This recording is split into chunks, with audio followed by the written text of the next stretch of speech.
Nations, France and Britain, cut separate deals with Mussolini. And so the most iconic moment in Selassie's life ended not with diplomatic triumph, but with the penniless emperor exiled to the British city of Bath, unable to even afford new books to read. But of course, this wasn't the end of Haile Selassie. Just over 4 years after his League of Nations speech, Italy invaded the protectorate of British Somaliland, bringing World War II to East Africa. Sadly for Il Duce, it was the dumbest thing he could have done. In response, Winston Churchill called Selassie out of retirement, gave him the codename Mr. Strong, and flew him secretly to Khartoum with a simple goal: train up an army of resistance, invade Italy's colonies, and kick Mussolini out on his pudgy arse. It was a plan the King of Kings would carry out with extreme prejudice.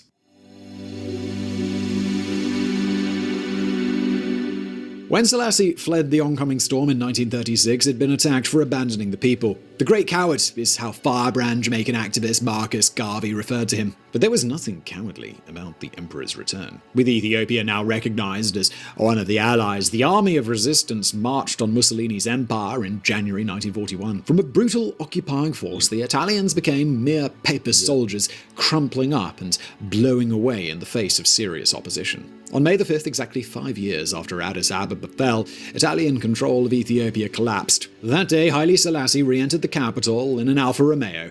As the emperor stepped out onto the hot streets, he was greeted with a telegram from Churchill. "It is with deep pleasure that the British nation and empire have learned of your Imperial Majesty's welcome home." Not that a free Ethiopia was immediately re-established. For the rest of 1941, the country was under British administration. There's some speculation London considered remaining in control longer, but Selassie was impatient to re-establish his authority. In January 1942, the British officially recognized an independent Ethiopia. Not long after, Selassie finally did what international supporters had been hoping he'd do for years. He fully abolished slavery. A long-standing form of punishment, slavery had been so entrenched in the nation that even nominally anti-slavery emperors like Menelik II had owned hundreds of slaves. Even Selassie himself is thought to have been a slave owner.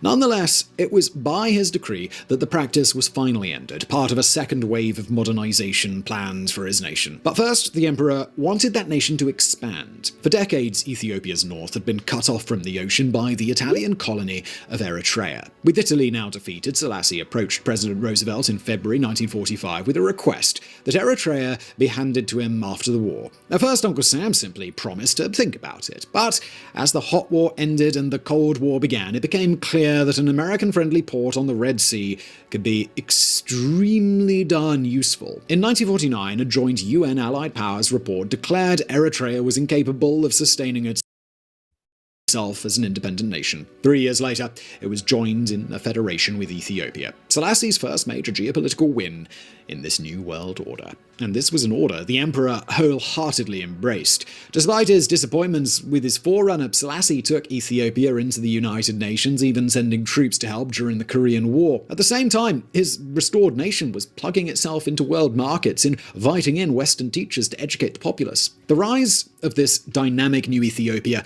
culminated in 1955 with a brand new transformative constitution. For the first time, an educated lower house would be formed with lawmaking powers. The judiciary would be independent, the bureaucracy overhauled and made to serve the people. The franchise was extended to every citizen. For the first time, citizens' rights were codified. Yet, for all of its progressive-sounding clauses, the 1955 Constitution didn't create a democratic utopia. Buried amid the text, but permeating every line, were sections designed to do nothing but shore up Selassie's power, to make sure no one could so much as question him. Selassie wanted a bright, shiny new future for Ethiopia, all right, but only if he was eternally at its very top. It would be this ambition that would turn the final act of his remarkable life into such an avoidable tragedy.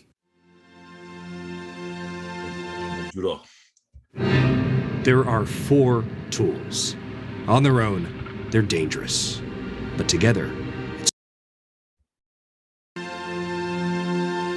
So far in this video, we focused on the story of Haile Selassie, the man, the mortal human who became Ethiopia's emperor. But there's another story playing out there in the background, taking place at roughly the same time. The story of how Haile Selassie came to be revered as God. Unlike our main story, this version of Selassie's tale begins in 1916, when Marcus Garvey announced to his